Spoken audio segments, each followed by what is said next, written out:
आपको धन्यवाद कि आपने आज इस महत्वपूर्ण विषय पर मुझे बोलने का। श्रीमती स्मृति ईरानी जी। अध्यक्ष महोदय, आज इस सभागार में मां भारती का नमन कर मेरे संसदीय क्षेत्र के हर एक नागरिक का आभार व्यक्त कर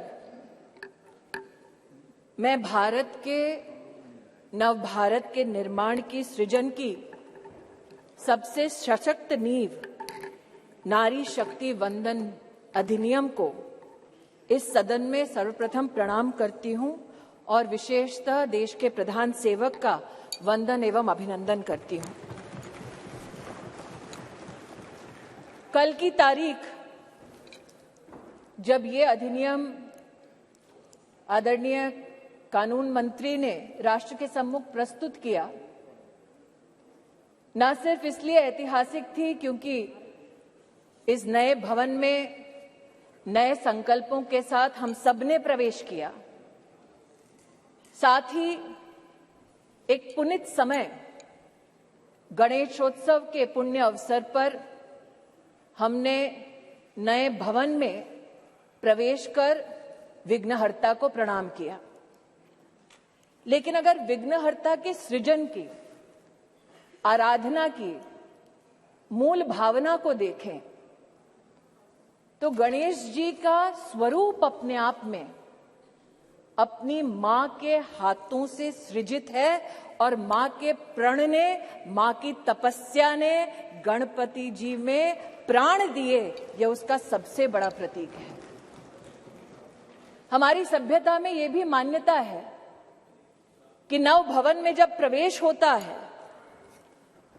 तो पहला पैर, पथ पर पहला आगमन घर की लक्ष्मी का होता है। कई समाज के वर्गों में भवन के बाहर घर की लक्ष्मी अपने हाथ की अमिट छाप छोड़ती है और कई परिवारों में पैरों के नीचे आलता लगाकर बेटियों का सबसे पहला कदम ऐसे भवनों में रखा जाता है। और अगर संविधान की मर्यादा की दृष्टि से देखें तो लक्ष्मी ने संवैधानिक स्वरूप लिया है इस अधिनियम के माध्यम से, जिसके लिए मैं सरकार का, इस सदन का और पीठ का विशेषतः आभार व्यक्त करती हूं। आज चर्चा में कई महानुभावों ने श्रद्धेय अटल बिहारी वाजपेयी जी का नाम लिया और साथ ही आदरणीय देवी गौड़ा जी को भी आभार वंदन किया। ये भी सत्य है कि मुझसे पूर्व की वक्ता ने राष्ट्र को जब गुलामी से स्वतंत्रता मिली तब क्या महिलाओं की परिस्थिति थी उसका उल्लेख किया कि हां, तब भी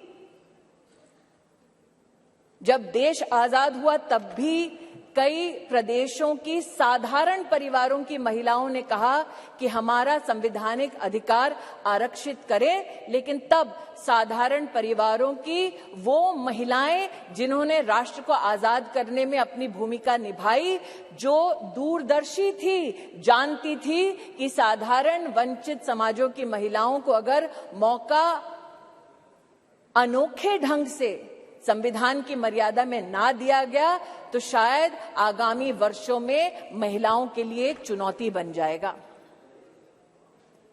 आज मैं उन महिलाओं की दूरदर्शी सोच को वंदन करती हूं।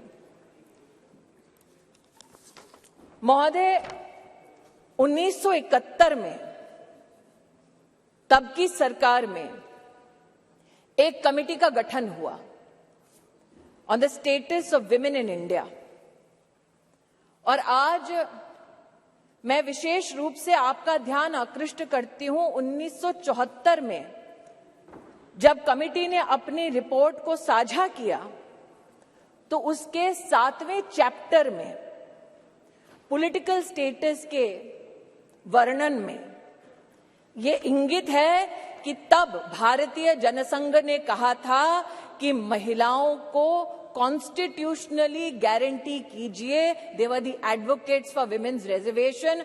आज जनसंघ के उन नेताओं को, उन चिंतकों को मैं आभार व्यक्त करती हूं।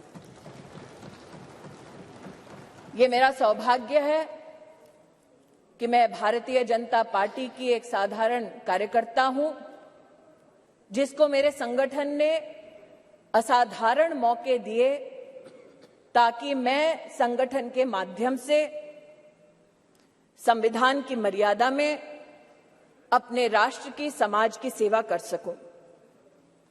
ये भाजपा के कार्यकर्ताओं का गौरव है कि इस राष्ट्र में अपने संगठन में पहली बार महिलाओं को आरक्षण देने वाली राजनीतिक पार्टी भारतीय जनता पार्टी बनी।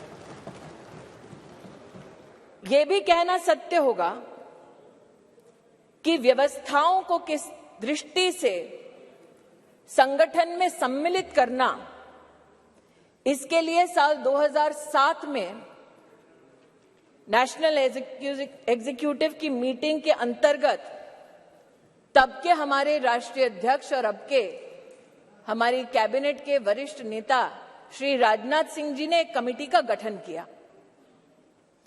ये सौभाग्य है मेरा कि उस कमेटी में आज 2 सदस्य वर्तमान इस सदन में उपस्थित हैं।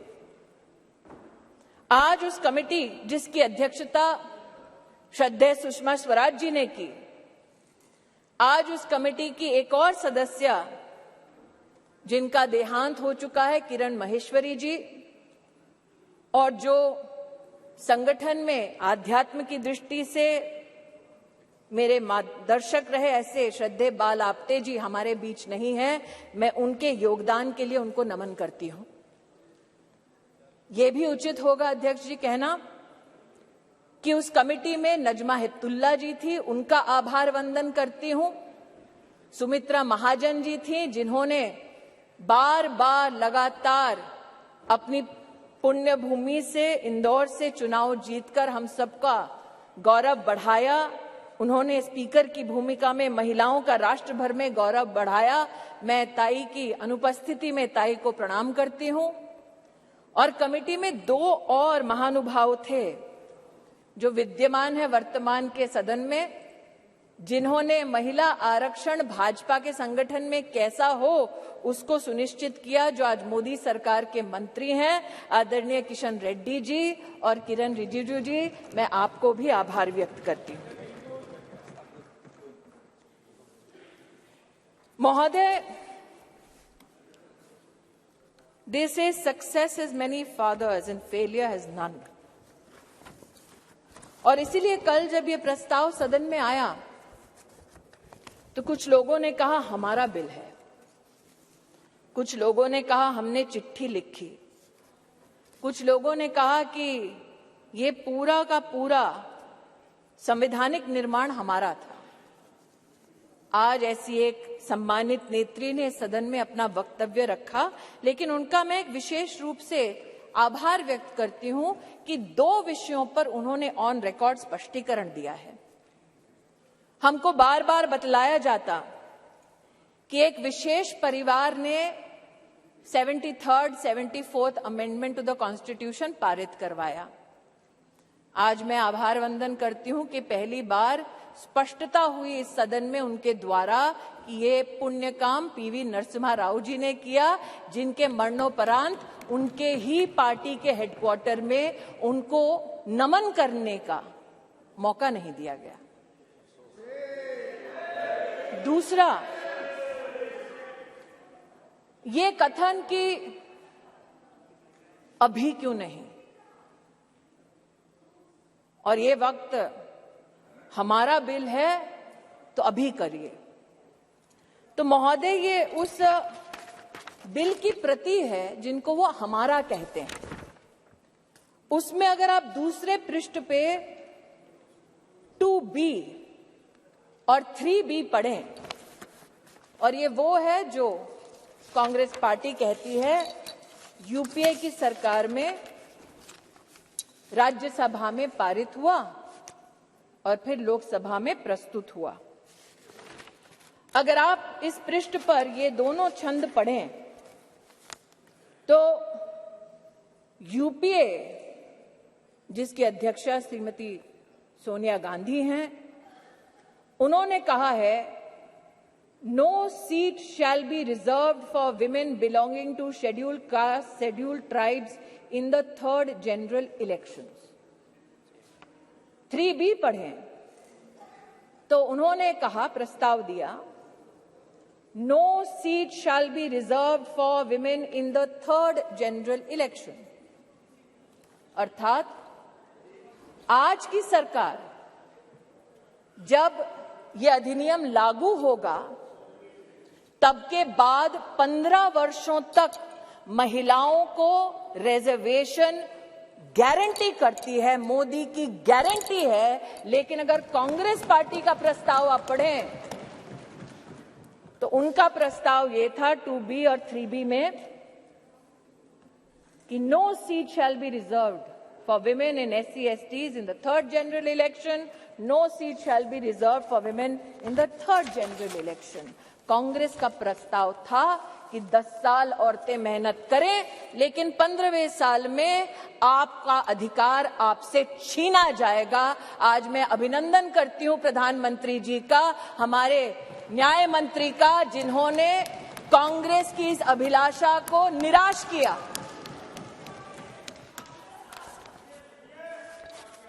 फिर इनका ये वक्तव्य कि आप अभी क्यों नहीं कराते। महोदय, हम जानते हैं कि संविधान को छिन्न भिन्न करना ये कांग्रेस की पुरानी आदत है, लेकिन आज अगर आप इसी गरिमामय संविधान के अनुच्छेद 82 को पढ़ें, 82, ये किताब नहीं है संविधान का मेरे हाथों में, तो आपके लिए किताब होगी, हमारे लिए पूजनीय है, संविधान है ये।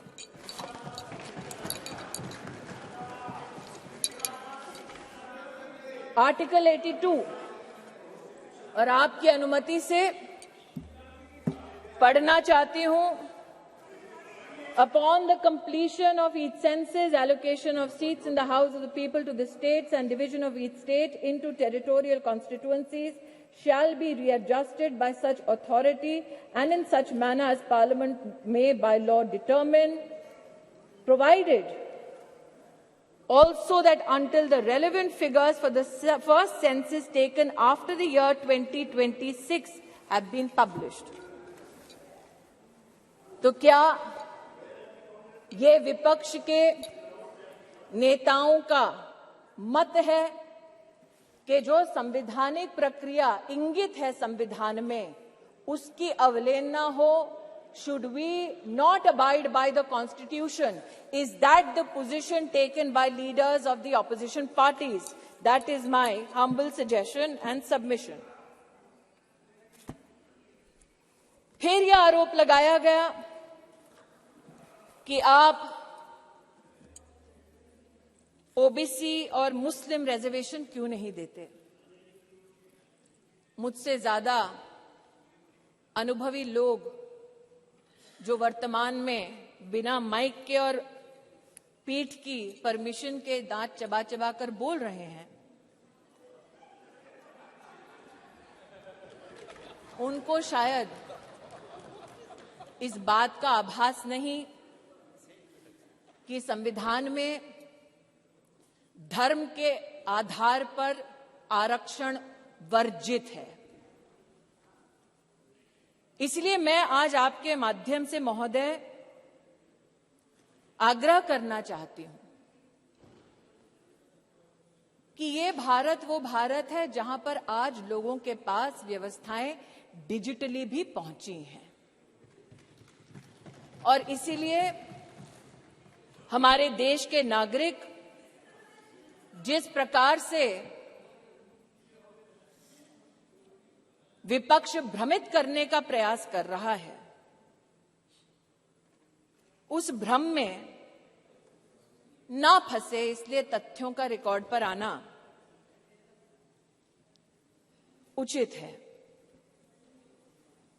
जो आज इस सभागार में बिना पीठ की अनुमति के आते ही एक शब्द का उच्चारण कर रहे हैं, इनकी राजनीतिक पृष्ठभूमि देखी जाए तो महिला के साथ विधानसभा में क्या आचरण करने का इनका इतिहास है।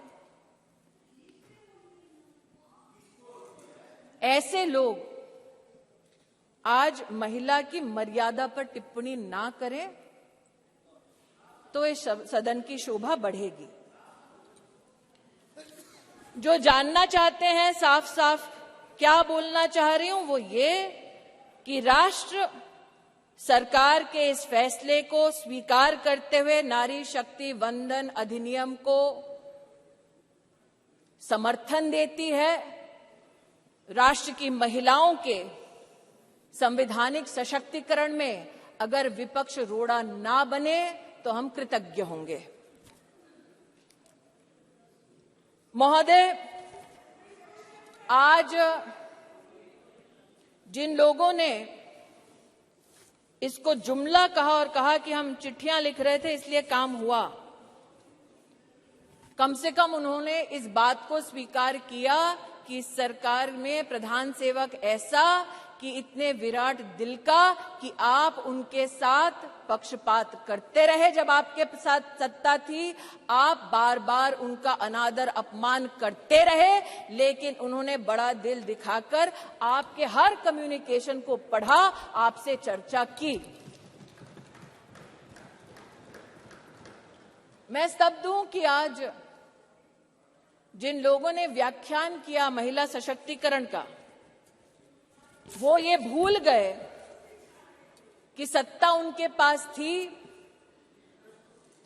चमन उन्होंने लूटा, वरना आज जैसा कि प्रधानमंत्री जी ने कहा कब का ये गुलिस्तां हो चुका होता और हम जो साल 2014 में माननीय प्रधानमंत्री जी के नेतृत्व में देश की सेवा के लिए अनुग्रहित भाव से इस सदन में आए, हमने तब से लेकर अब तक महिला उत्थान के लिए विभिन्न इकाइयों के माध्यम से, योजनाओं के माध्यम से प्रयास किए। इस सदन में महिलाओं के लिए टॉयलेट्स बनाने की बात हुई, इस सदन में महिला को किस प्रकार से घर दिलवाया उसकी बात हुई, लेकिन महिला सशक्तिकरण माननीय प्रधानमंत्री जी के लिए एकमात्र टर्म से संबंधित, योजना से संबंधित संकल्प नहीं।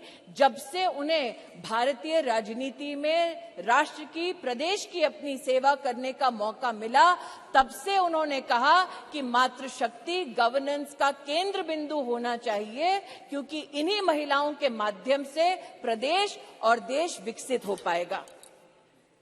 उसके आपके सामने 2-3 उदाहरण रखना चाहती हूं। एक, साल 2006 में जब माननीय प्रधानमंत्री जी के पास प्रदेश में मुख्यमंत्री की जिम्मेदारी थी तो उन्होंने जेंडर इक्विटी की पॉलिसी बनाई, लेकिन मात्र पॉलिसी तक सीमित नहीं रहे, अपने 10 अलग अलग विभागों के माध्यम से उन्होंने जेंडर बजट को भी प्रस्तुत किया। और जो आज कह रहे हैं कि मुद्दे पे आओ, तो मुद्दे की बात ये कि जब उनकी सरकार थी तो जेंडर बजट की दृष्टिकोण से साल 2013-14 का आंकड़ा था 90,000 करोड़ और मोदी की सरकार में 23-24 का जेंडर बजट अगर आप देखें तो वो है 2,23,000 करोड़। ये मुद्दे की बात पर आना चाहते हैं। मुद्दे की बात ये कि जब प्रधानमंत्री जी के पास प्रदेश की जिम्मेदारी थी तब उन्होंने बेटियों की शिक्षा के लिए अपने आप को समर्पित किया। ड्रॉप आउट रेट 18% था, प्रधानमंत्री जी के मुख्यमंत्री के कार्यकाल में ड्रॉप आउट रेट 1% हुआ और आज प्रधानमंत्री की जब उनको जिम्मेदारी मिली है तो राष्ट्र के इतिहास में पहली बार राष्ट्रीय शिक्षा नीति में महिलाओं के लिए अलग से फंड का, जेंडर इंक्लूजन फंड का प्रावधान करने वाली सरकार नरेंद्र मोदी की सरकार है। ये कहते हैं मुद्दे पर आओ, तो मुद्दा ये कि जब प्रधानमंत्री जी के पास प्रदेश की जिम्मेदारी थी तो उन्होंने ई ममता एक कार्यक्रम शुरू किया ताकि गर्भवती माताएं, बच्चे उसके माध्यम से सरकारी व्यवस्था से उनका बेनिफिट ट्रैक हो सके, कौन वंचित है उस तक हम पहुंच सके। और आज नरेंद्र मोदी जब देश के प्रधानमंत्री हैं तो राष्ट्र के इतिहास में पहली बार पोषण ट्रैकर के माध्यम से देश के 7.5 करोड़ बच्चे और 2.5 करोड़ महिलाओं को पोषण अभियान के माध्यम से डिजिटली सेवा पहुंचाई जाती है। ये कहते हैं मुद्दे की बात पर आओ, तो मुद्दा ये कि जब प्रधानमंत्री जी के पास प्रदेश की जिम्मेदारी थी तो उन्होंने मां वात्सल्य योजना की शुरुआत की, जहां महिलाओं को लगभग 1.5 लाख रुपए के माध्यम से, जिनकी एनुअल इनकम थी, उनको 4 लाख से ज्यादा की मेडिकल ट्रीटमेंट सरकारी व्यवस्थाओं में देने का काम नरेंद्र मोदी जी ने किया। और आज आयुष्मान भारत योजना के चलते 10 करोड़ गरीब परिवार, 10 करोड़ गरीब महिलाओं को सुविधा, 24,000 से ज्यादा अस्पतालों में, 1,60,000 से ज्यादा स्वास्थ्य केंद्रों में सेवा देने वाली सरकार मोदी की सरकार है, भाजपा की सरकार है। इसलिए जो कहते हैं कि महिला सशक्तिकरण मात्र आज एक चुनावी मुद्दा है, उनसे कहना चाहती हूं, नरता का आदर्श तपस्या के भीतर पलता है, देता वही प्रकाश आग में जो अभित जलता है। आपने नरेंद्र मोदी जी पर कई आक्षेप किए राष्ट्र के नवनिर्माण में, चाहे वो मेक इन इंडिया हो, चाहे वो धारा 370 को हटाने की बात हो, हर विषय पर, जीएसटी पर भी न सिर्फ व्यवधान किया बल्कि व्यवधान के बाद जब इस सदन ने उन कानूनों को पारित किया तो आप एक्सटर्नल ऑर्गेनाइजेशंस के माध्यम से कोर्ट में चुनौती देते गए, कोर्ट में भी हारे, पीपल्स कोर्ट में भी हारे। इस बार लोग कहते हैं कि 27 साल नहीं, अगर आप जनसंघ की पृष्ठभूमि देखें तो 1974 से हम प्रमाणित कर सकते हैं कि हमारी आइडियोलॉजी ने, हमारे ऑर्गेनाइजेशन ने बार बार कहा कि आप संवैधानिक ढांचे की मर्यादा में महिला का आरक्षण गारंटी करें। मोदी आज इस अधिनियम के माध्यम से महिलाओं को जो वंचित है वो अधिकार गारंटी कर रही हैं। और इसीलिए पूरे सदन से विनम्र आग्रह है कि एक साइंटिफिक पद्धति से संविधान का संरक्षण करते हुए जो प्रस्ताव सरकार लेकर आई है, वाकई में अगर आपकी रुचि महिला को पॉलिटिकली सशक्त करने की है तो आप इस अधिनियम का समर्थन करें। अंत में कुछ लोगों ने अपने वक्तव्यों में यह भी कहा कि आप रैंकिंग देख लीजिए। मैं उस पर एक स्पष्टीकरण देना चाहती हूं महोदय। अंतर्राष्ट्रीय रैंकिंग में वो महिला जो भारत की पंचायतों से जीत कर आती है, उस महिला का न सम्मान होता है न उसकी गणना होती है। अंतर्राष्ट्रीय रैंकिंग्स में वो महिला जो विधानसभा या विधान परिषद में चुनकर आती है, उस महिला की भी गणना नहीं होती, उसकी भी गिनती नहीं होती। अंतर्राष्ट्रीय रैंकिंग में जो महिला लोकसभा में, राज्यसभा में चुनकर आती है, उसकी भी गणना नहीं करते। वर्षों वर्ष से चला आ रहा था सिलसिला। मोदी सरकार ने इस विषय को अंतर्राष्ट्रीय पटल पर उठाया और लिखित में उनसे जवाब दिया कि हां, अब हम हिंदुस्तान की पंचायतों में जीतने वाली महिलाओं का सम्मान करेंगे, विधानसभा में जीतने वाली महिलाओं का सम्मान करेंगे, लोकसभा में जीतने वाली, राज्यसभा में हमारी जो महिलाएं सेवा दे रही है उनकी गिनती करेंगे। We have made women count and it is time for you to step up in the opposition and not mere reduce your words to paper, to speech, but speak with action and support Nari Shakti Vandan Adhiniyam.